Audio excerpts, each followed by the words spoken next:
Welcome to Sweet Life Beat Life. We hope this video helps. You start by confirming the prerequisites: Node, JS LTS, and a package manager. Once done, pick the framework that fits your app goals: React for flexibility, Vue for gentle learning, Angular for large-scale structure, and explain why that matters for maintainability. Next, scaffold immediately with the official CLI so you get a working dev server and build scripts. Make sure to name your project and set TypeScript only if you need strict types. This first action saves hours of manual setup. Once the scaffold runs, you move into the detailed execution. Create clear folders for components, services, store, and assets to keep code discoverable.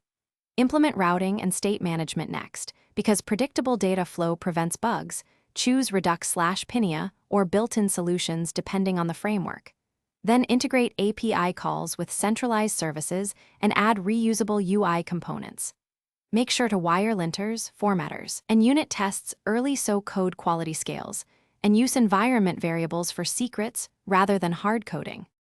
To finish, optimize the production build. Add code splitting and lazy loading to reduce initial bundle size, and run a bundle analyzer to spot heavy libraries. Then set up CI/CD to build, test, and deploy artifacts to staging before production so rollbacks are possible. Finally, monitor performance and errors in production. If something breaks, first check for mismatched dependency versions, delete lock files and node modules, clear caches, and reinstall. This simple rebuild often resolves. Thanks for watching. Consider subscribing if we helped you.